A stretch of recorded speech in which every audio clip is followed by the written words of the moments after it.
کیا آپ نے کبھی سوچا ہے کہ قرآن میں ایک ایسی آیت بھی موجود ہے جس کے بارے میں مولا علی علیہ السلام نے یہ کلیم کیا کہ اس آیت میں جو بھی حکم نازل ہوا اس کو میرے سے پہلے کوئی عمل نہیں کر سکا اور قیامت تک کوئی بھی اس پر عمل نہیں کر سکے گا؟ آپ بھی یہ سوچ کر حیران ہوئے ہوں گے کہ یہ کون سی آیت ہے جس کے بارے میں میرے مولا اور مرشد نے یہ ارشاد فرمایا کہ کوئی بھی اس پر عمل نہیں کر سکا سوائے میرے۔ تو بات آپ سے کریں گے شروع، آپ کو حیران ہونے کی ضرورت نہیں ہے، ویڈیو کو اینڈ تک دیکھیے گا۔ قرآن کی کچھ آیات ایسی ہوتی ہیں جو کہ ناسخ و منسوخ ہوتی ہیں، یعنی ان میں ایک حکم جاری ہوتا ہے اور نازل ہوتا ہے، لیکن کچھ دنوں بعد ہی مصلحتاً اسی حکم کو منسوخ کر دیا جاتا ہے۔ اسی طرح قرآن کی ایک سورت ہے سورہ مجادلہ۔ مجادلہ کا مطلب ہے سرگوشی، یعنی وسپر کرنا کسی کے کان میں یا بہت زیادہ بات چیت کرنا۔ اسی کی آیت نمبر 13 ہے جس میں اللہ پاک ارشاد فرما رہا ہے۔ ارشاد کس بارے میں ہے؟ سرگوشی کے بارے میں، کہ نبی پاک صلی اللہ علیہ وسلم کے دور میں جب وہ مدینہ میں موجود ہوتے تھے، لوگوں نے یہ معمول بنا لیا تھا کہ ہر وقت جس کا دل کرتا تھا وہ منہ اٹھا کر سرکار کے کان میں آ کر بات کرنا شروع کر دیتا تھا، جو کہ ان کی طبیعت پہ ناگوار گزرتی تھی، لیکن وہ کبھی اظہار نہیں کرتے تھے۔ لیکن اللہ تو ان کے دل سے واقف تھا، اللہ کے تو وہ محبوب ہیں۔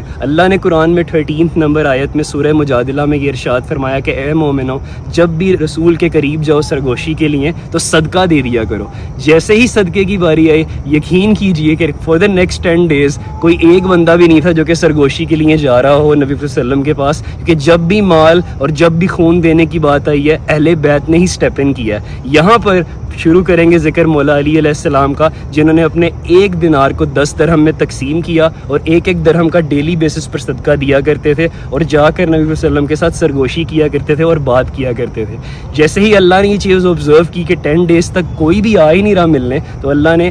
11 day ایک اور ایسی آیت نازل کی جس میں انہوں نے کہا کہ اے مومنو، کیا تم شکی ہو گئے ہو کہ تم نے مال کے چکر میں رسول اللہ صلی اللہ علیہ وآلہ وسلم سے ملنا اور سرگوشی کرنا ہی چھوڑ دیا ہے؟ تو اندازہ لگائیں کہ جب بھی مال اور خون کی بات آئے گی، صرف اور صرف اہل بیت ہی سٹیپ ان کریں گے، اور یہ اعزاز بھی مولا علی علیہ السلام کو حاصل ہے کہ انہوں نے ہی ان 10 days میں سرگوشی کی تھی اور صدقہ بھی دیا تھا۔ حوالے آپ کے سامنے ہیں، قرآن ہے، سورت ہے، آیت ہے، جا کر دیکھیں، اس سے زیادہ میں کچھ نہیں کہہ سکتا۔